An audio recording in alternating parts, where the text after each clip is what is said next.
চুরি করতে ট্রেনিং লাগে না, লাগে একটু সাহস কিংবা সামান্য বুদ্ধি।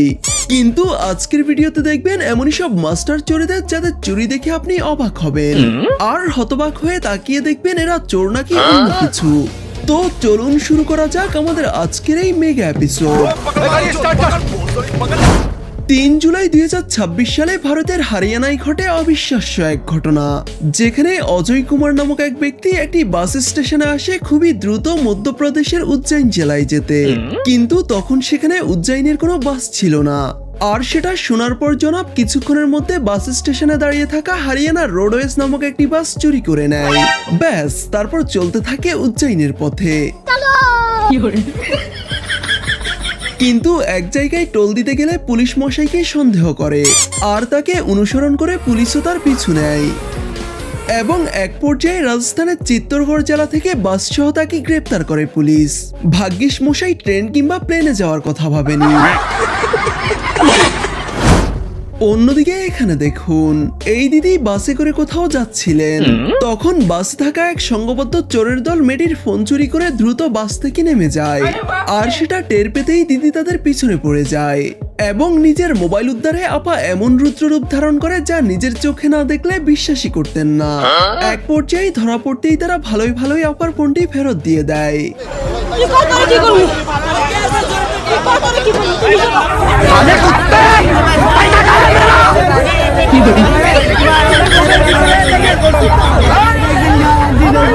বেচারি চোরের দল না বুঝেই ফোন চুরি করে আপার সাথে পাঙ্গা নিয়ে নেয়। যদি আপার অকাত আগে থেকে জানতো তাহলে হয়তো তারা কখনো চুরিই করতো না।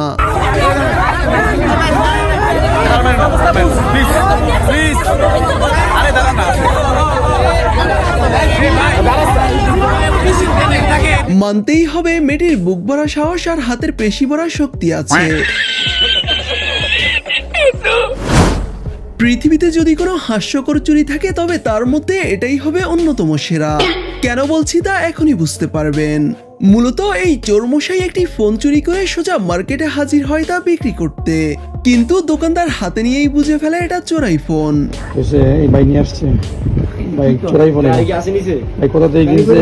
গুলিস্তান থেকে আমার কাছে বিক্রি করতে আসছে না, আমি এটা কিনে নেই ভাইয়ের কাছ থেকে। ভাই কই থেকে কিনছেন? কোন এটা? গুলিস্তান থেকে। তা আমাদের মার্কেটে এখানে বিক্রি করতে আসছেন? বলেন, আমাদের মার্কেটে কেন আসছেন বিক্রি করতে? এটা নিয়ে এটা বিক্রি করতে আসছি যে আমি একটা নতুন। আপনি কি জানতেন এটা চোরাই ফোন? হ্যাঁ, চোরাই ফোন। আপনি জানতেন চোরাই ফোন?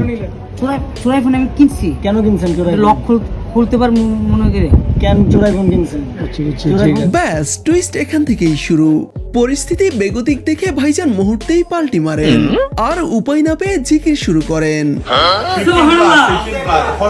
IPhone 14 plus. আস্তে আস্তে আস্তে এইটা ও হচ্ছে কোথা থেকে জানি চুরি করছে, চুরি করে নিয়ে সেল করতে আসছে। এই যে এখানে একটা ছবি আছে দেখেন, লক করে দিছে তো, এই যে এই ছবিটা আছে এখানে। যদি কারো পরিচিত হয় যোগাযোগ করেন। ও এখন ধরা খাই যাওয়ার পরে অভিনয় করতেছে। এদিকে দেখাও, এদিকে দেখাও, আস্তে, এই বেটা আস্তে। মোবাইল কই পেয়েছে এটা? এই মোবাইল কই পেয়েছে এটা? সুবহানাল্লাহ। গাড়িতে মানে তুমি একটু আগে বললা তুমি গুলিস্তান থেকে কিনছো। না না না, মিথ্যা কথা আমি বলতে পারি না। গাড়ি থেকে পাইছো? আচ্ছা, এত ছলচাতুরি করেও জনাবের শেষ রক্ষা হলো না। একেবারে উত্তম মধ্যম খেয়ে বেচারা নিজেই নিজেকে চিনতে পারছে না।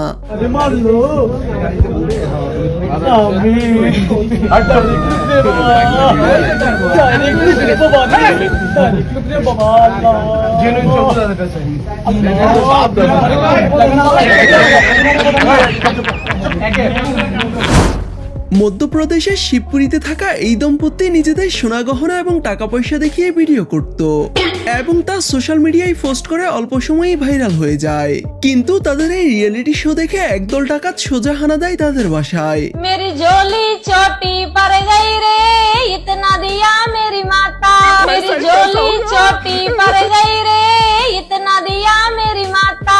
मेरा मुख्यमंत्री जी से हाथ जोड़ के निवेदन है, मैं रचना गुजर, हमारे घर में चोरी हुई है जिसकी शिकायत मैंने दर्ज कर दी है, पुलिस कार्रवाई जांच कर रही है, लेकिन पुलिस ने अभी तक चोरों का कुछ पता नहीं निकाल पाया है।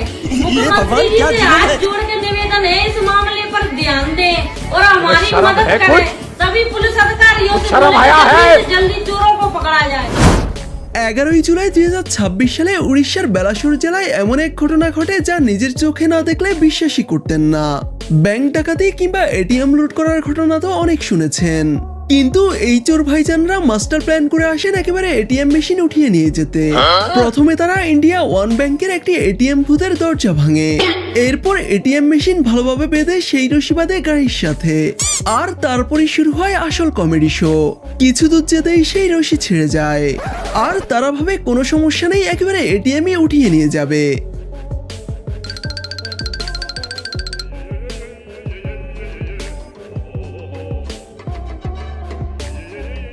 কিন্তু এটিএমও জেদ ধরে আজ সে কোথাও যাবে না।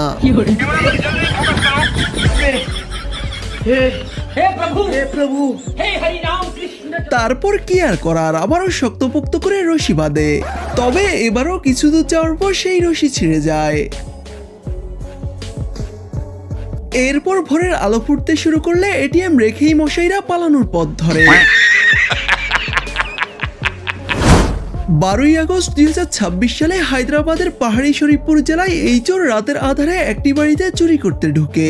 এরপর চোর ভাই আলমারি ভেঙে গহনা সহ টাকা পয়সা সব লুট করে নেয়, কিন্তু ভাইজান নেশায় এতটাই বুঝছিল যে চুরি করে পালানোর বদলে সেখানেই ঘুমিয়ে পড়ে। আর বাড়ির মালিক সকালে ঘুম থেকে উঠে চোরমশাইকে চুরি সব জিনিসপত্র নিয়ে তার ঘরেই ঘুমিয়ে থাকতে দেখে। ব্যাস, বাবাজিকে উত্তম মধ্যম দিয়ে নাস্তা করানোর জন্য মালিক মহাশয় জাগিয়ে তুলে। अच्छा क्या क्या लिए? चाय भी आता नहीं है, वही ये भी निकाला रहते हैं। और यहाँ सो भी आता रहते, खाना वाना भी ले आता रहते। वो कोई गलती वहाँ से चाहता हूँ देखो भाई, फैसल भाई के घर में आया था, अलमारी में से निकाला और बोले तो खाना वाना भी उठा। 26 জুন 2026 সালে দিল্লির একটি ইন্টেরিয়র শপে ঘটে এই ঘটনা, যেখানে এক চোর কাস্টমার বেশে দোকানে আসে এবং সাথে করে আনা মরিচের গুঁড়ো দোকানদারের দিকে ছুঁড়ে মারে দোকান লুট করার উদ্দেশ্যে।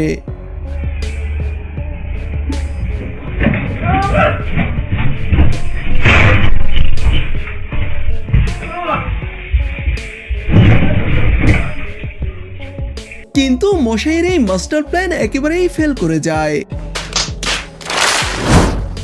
অসুস্থ ভঙ্গি কিংবা ভোলাভালা চেহারা দেখলেই আমরা তাদের সাহায্য করি, কিন্তু তার পেছনে যে চলে কত বড় ধোঁকা তা এই বাবাজিকে দেখলেই বুঝতে পারবেন। নামাজ কত রাখাত? হ্যাঁ আচ্ছা নামাজ কত রাখাত? জানি না ভাই, নামাজ কালাম পড়ি ভাই, এটা তো জানি না ভাই।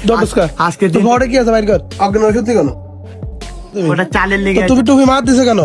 তুমি যদি নামাজ নাই পড়ো, তুমি টুপি মার দিছে কেন? আর তুমি নামাজ পড়ো? এগুলো কি? হ্যাঁ চুল লাল করো তুমি, ওটা হাত দিলে সমস্যা কি? গোল ভাই গোল, পকেটে কি দেয়? তুই পকেটে হাত দিতে যাস না কিনলে দেয়? পেট ভরে খাওয়ার টাকা নেই, কিন্তু দুষ্ট জিনিস কিনে সুকটান দেওয়ার বেলায় টাকার কোনো অভাব নেই। আপনি কি আপনার এলাকায় কখনো এমন বাটপাতদের ঘুরে বেড়াতে দেখেছেন? অজ্ঞান ওষুধ কেন? গাঁজা এগুলো কি? তোরা কি করে দেখো ভাই। তো গাইস, আমাদের আজকের ভিডিওটি এই পর্যন্তই। দেখা হবে নতুন কোনো ইন্টারেস্টিং ভিডিওতে। সে পর্যন্ত সবাই ভালো থাকুন, এবং আমাদের চ্যানেলে নতুন দর্শক হয়ে থাকলে অবশ্যই চ্যানেলটি সাবস্ক্রাইব করে রাখবেন। এতক্ষণ সাথে থাকার জন্য ধন্যবাদ সবাইকে।